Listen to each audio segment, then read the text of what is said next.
My name is Rachel Raineri.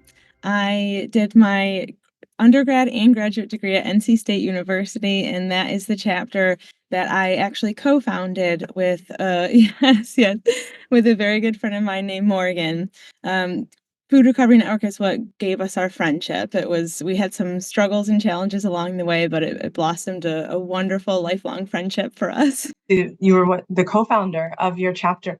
What was that like for you? I know I'm just so curious. I love when I can hear, the origin story.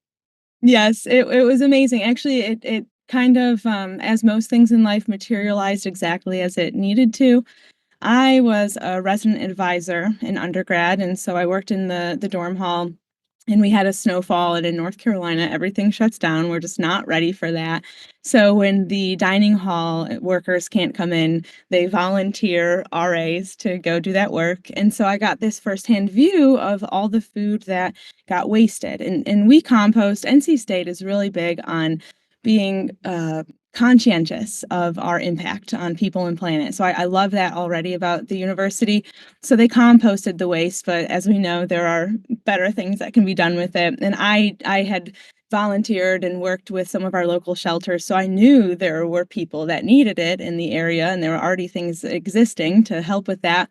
And so I said, I'd love to figure out something to do with this. And then randomly, I was receiving the Skim email newsletters, and someone had been featured in the Skim and had started a chapter at their university. And so it was the first time I heard that FRN was a thing. And so I was very excited that there was already an existing entity that could help me achieve this grand task I just thought should be done.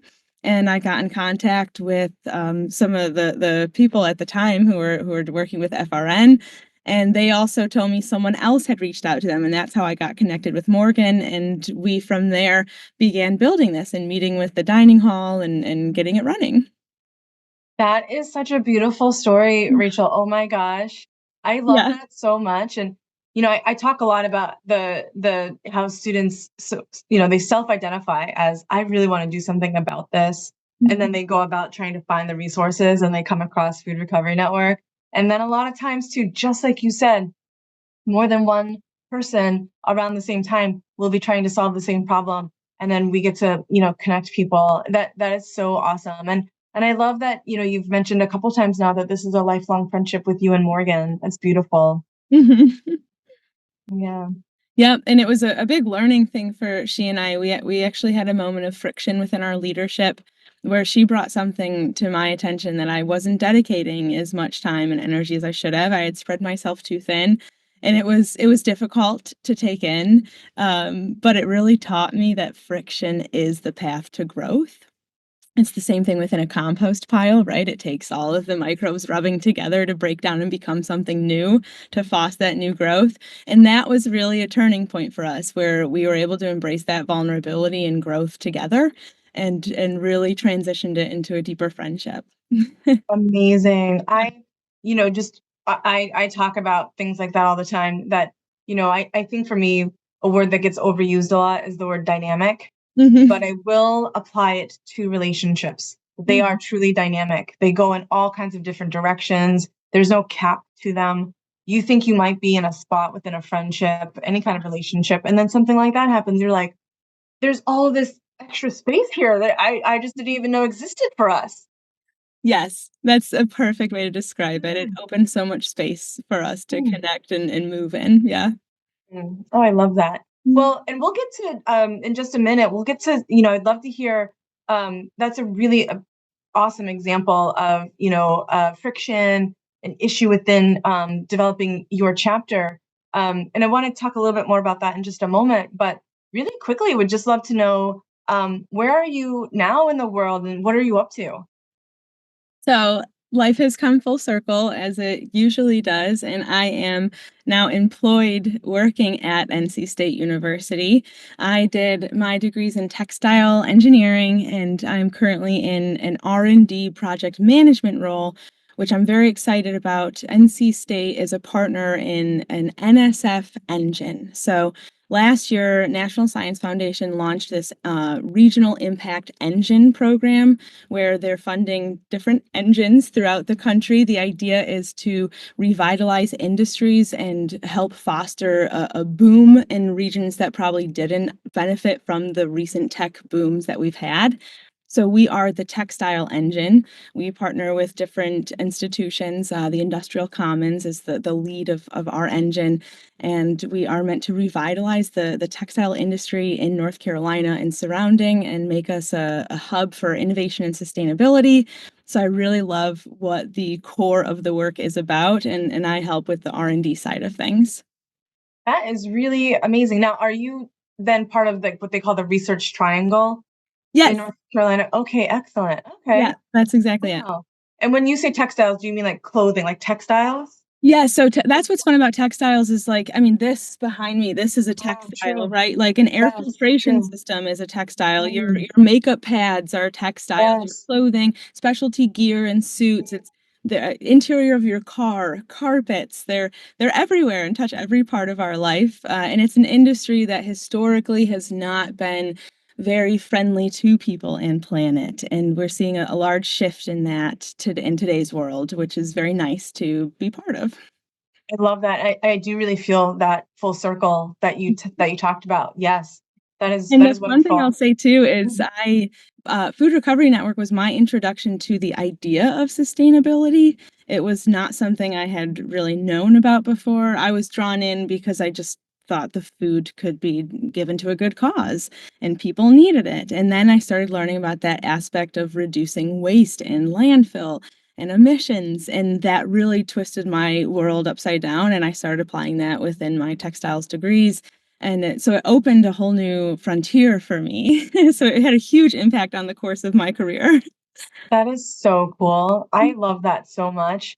Um, well, we hear about things like that all the time, you know, and it's this what's so beautiful about trying something and just Yes. seeing what it can lead to, and really, some things just really shape our worldview. That's beautiful. Um, so when you were volunteering, with your chapter that you helped to co-found, what were some of the things that you looked forward to most when you were volunteering? Okay, this will be the oddest answer, but I really loved wearing the hairnet. And I love that. I can't explain why, but I would just get very excited to put the hairnet on. I took a lot of pictures, sent it out very regularly. People knew I was doing my FRN when I had my hairnet on. Um, but beside that silly note, I really enjoyed building the relationships. For me, it always comes down to relationships and people. That's the kind of person I am. And so we really built up a good friendship and relationship with the director of dining at the time. His name was Keith, and we would see him at different events, and he just loved Morgan and I and sharing with us. He was so excited about what we were doing, so that felt good. And then the different people within the dining hall and at the local shelters that we donated to, it was just really great to see them week after week. And that was my last recovery when I was graduating. I sat down for a moment and I wrote in my journal when I said goodbye to the dining hall staff and to the shelter, and thought like, wow, this is the closing of something that was really monumental in my life, and those were big goodbyes. That's beautiful. Wow, that is. Thank you for sharing that. I'm just like full of goosebumps. So so beautiful to hear. And I mean, if you have any that you wouldn't mind sharing, I'd love to see Rachel and her hairnet Okay. pictures from back in the day. That's really great. Um, so when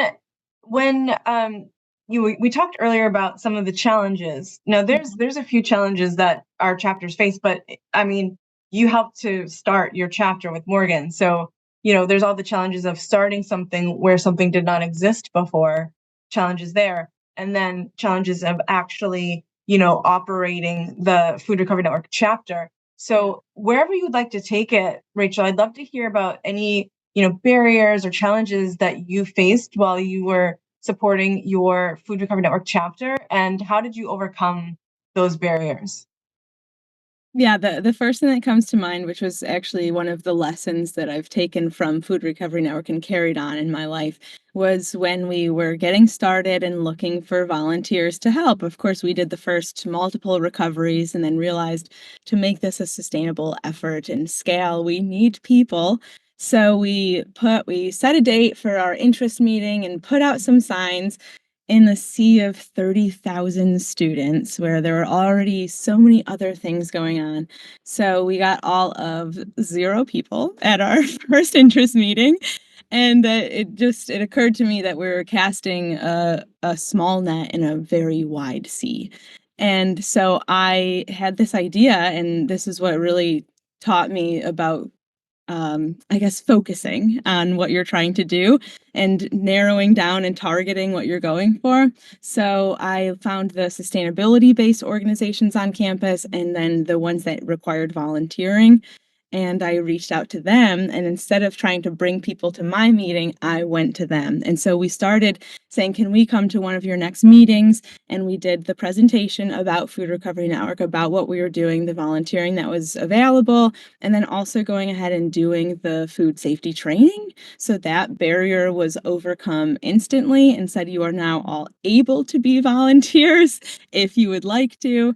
And from there, we started building a very big volunteer base. And so I think within a year, we ended up with 100 people on our list. Not all of them were absolute regular volunteers, but they were able. And from there, we were able to really blow up and expand and move from one dining hall to 3 of them on campus over the next couple years, and from one shelter in town to 3 over the next couple years. So that was a big initial hurdle that turned out to be pretty easily solved by just focusing and going where the people are instead of trying to bring them to you.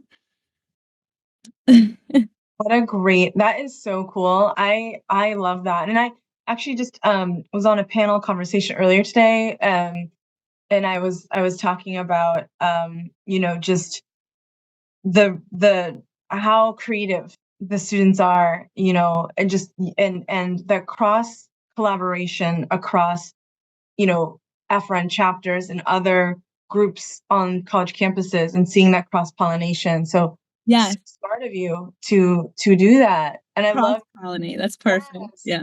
yes, and I love that you're like, let's do the food safety right now, and everyone, that is so smart. I had not heard that one before. That is, I'm so thankful because now people will be able to hear that and be like, oh yes, great idea. Yes, because then you have another meeting to try to get that taken care of, and I Yes, find that people need things to be easy and convenient, so as much you. as you can meet them there. And then Yeah. another, I think, really good barrier or hurdle that we addressed really well that I was just very proud of what we did, and it taught me a lot too, was that Morgan and I were both graduating at the same time. And so we had spent a few years building this up and being the leadership and building a leadership team, where we had different committee chairs who were in charge of the volunteers, the dining halls, and then the shelters that we communicated with, but we were both leaving. And so about I think the year that we were getting ready to graduate, throughout that year, we trained up the people who were on our leadership team to take the roles of president, vice president, and really grow up into that. And so we took the time to meet with them and have them lead some meetings and develop into the right kind of leadership so that we could pass it off and disengage and know that it was going to keep running. And it did for a long time. I'm sad to say that over the last couple years, it has finally closed out, but it carried on for years beyond us, which was really, really cool to see. That is so cool. And there's so many chapters that have been around for a decade, 9 years, even longer, even before my time. And they sometimes, become unofficial for any variety of reasons. But we do our best to really try to get those chapters back up and into the network. So let's hope that for NC State, to so everyone listening, Yes. Yes, if you're at NC make State, sure. reach out to me. I'm there and I would love to get this Yes. back up. Yeah. Yes, exactly, exactly. Um, well, and you had already touched on this. I mean, it was so amazing to hear you say that you went from one location where you would donate the food to, within a few years, multiple locations. That is just such a beautiful thing. And I know it took a lot of effort and consistency to be able to do that. And I wondered, if you wanted to talk a little bit more about how you're able to do that, and then if there's another example of something that you are particularly, excited about that felt really impactful to you.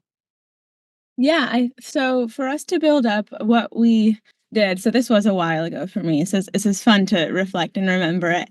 It started as the leadership team running being the core group who did the recoveries, and then we built up our volunteer base, and so what we started doing was having one leadership team member have to lead the recovery, so that way we knew that was covered, we had a vehicle, or they would secure the person with the vehicle, and they would be there to keep things running smooth, and so by expanding our leadership team, I think we ended up with maybe 5 of us total on the leadership team. That opened up more possibility for recovery leads, and then we could sign up the volunteers beneath that.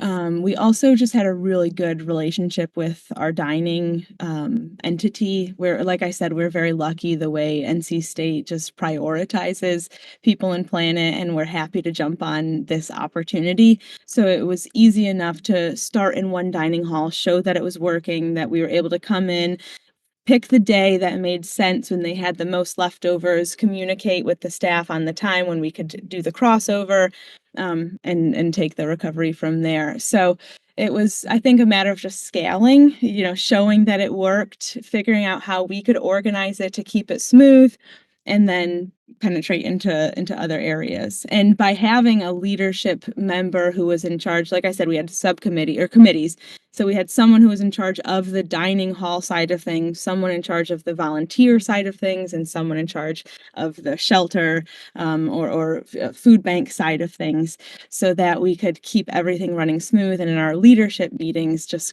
kind of nail through each one of those, and get like an engine going. Absolutely. That's exactly what that feels like. It's an engine.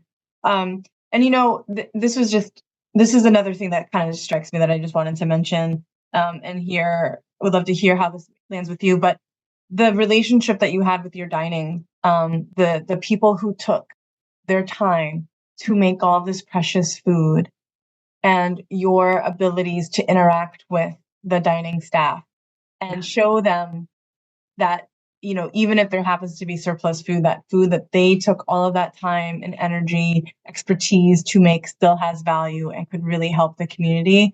That must have felt like so great to you and for them too. That's a really beautiful way to put it, and honestly, I'm not sure that I had fully considered that side of things until right now, so thank you for bringing Yeah. that up. Yeah, it was just wonderful to be around them, and they were fun, and we would joke, and it was lighthearted. Yes. Yes. Yeah, and I'm It's sure so it really meant a true. lot, yeah, to not just dump that into a bin somewhere. Yeah. We never do that, when we cook in our own homes or something, after everyone's done, we're never like, "Oh, half the rice hasn't been eaten. Let's dump it out, like, right now." It's such a strange it's strange. It's a strange way to think about how you end the day, you end the shift, and so, Yeah. yeah.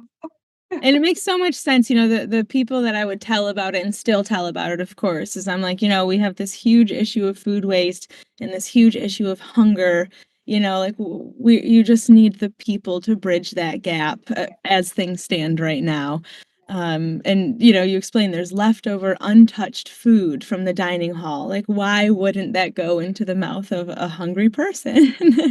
Absolutely, absolutely. And it's so interesting, and I think maybe we touched on this a little bit, but with your motivation for wanting to start the chapter, having been asked as an RA to go in and help with the meal prep, um, that in seeing all of this food firsthand yourself, but that for some people, that's the reason why they want to start a food recovery network chapter. For others, they really care about the environment, and the number one place food goes when it's not consumed is in landfill. For others, they're very religiously oriented and want to share bread with others. They feel like that is what we're meant to do. and there are still so many other reasons. And sometimes we are very much like, this is why I find this purposeful for me. And then, oh yeah, all these other benefits as well. But Yeah. yeah, so you're saying for you, what really got you started was you saw firsthand, wow, all this extra food. And did you have to throw that food away after you did the meal prep? Yeah, so what we did, I didn't have to take part in the meal prep at the time, but we were distributing, putting it in the right places, putting it out in the bins, and then at the end of the night, yep. And so it pains me to throw away food. It just always does. And having a whole container of lasagna or whatever I had that night, and just they said, yeah, it goes to the compost, but I was like, but there's the Raleigh Rescue Mission around the corner, and that is exactly what Food Recovery Network does. So like I said, once that sparked, I was like, there must be something we can do with this. As an RA, I had thrown programs where people wouldn't come, and that's what I would do, is bring the food that didn't get eaten to the Raleigh Rescue Mission. So it was remarkable for me to learn about Food Recovery Network that was already instilling this in various places and created an easy path forward, because it can be a daunting task, a very daunting task. So Sure having can. Yes. So having the support, just like learning about the Bill Emerson Act and having the resources to go speak to the dining hall and how to bring it up, and having that behind us really, really paved that way. That's so cool. And that's what I was talking to you about. A lot of times people have a motivation to start something. So the people who want to start a chapter, that's the energy. Like that maybe they're entrepreneurial, or they see a gap where there should be something there, and FRN can fill that gap.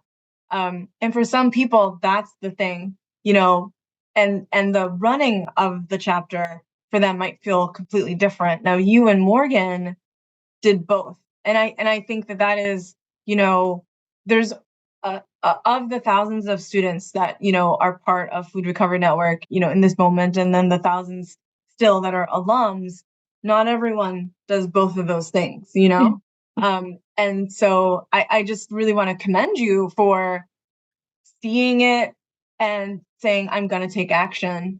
And I'm going to start this thing and, foster it and care for it and grow it.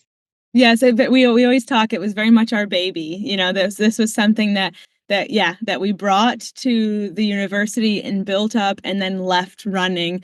Actually, Morgan told me a couple years after we had graduated, she was back on campus for an event as an alum, and someone was telling her about the different organizations they volunteered with, and they mentioned Food Recovery Network, and she was like, that's my baby. And it was really, yeah, really exciting to do. Oh, how beautiful. Well, okay, so I have one last question for you. You know, right now, we Food Recovery Network is in about 200 college campuses across the United States. Really exciting. Over 20 million pounds of food have been recovered, and we're still growing. We're hoping to get onto more college campuses. We want higher education to be the first sector where food recovery is the norm and not the exception. So I wondered, Rachel, what would you say to encourage students to start a chapter? Exactly my experience, that although it may seem daunting, what you all have done with Food Recovery Network, I can't thank you enough for paving the way and making it so much more accessible. So knowing that there is an incredible amount of support in leadership and resources and just guidance to get things rolling removes a lot of that burden. It takes work. It takes desire and motivation, but it's not that you're on your own, and you will have everything you need along the way to figure it out. I mean, not only with just the resources that are already developed, but I get to be part of the Student and Alumni Advisory Board, and we bring in students and have conversations with them to address any of the questions. So there's so many different layers of support through Food Recovery Network. You guys are really making this accessible, easy, and a joy to do. So if that barrier, that hurdle of the overwhelm is there, I think a lot of that can be assuaged and calmed down just having Food Recovery Network as a network. It truly is. It's the village to raise the baby. I love that. Thank you so much, Rachel. Join the movement to end food waste. Visit foodrecoverynetwork.org for more inspiring stories featuring FRN alumni and current students, and discover more about our national impact.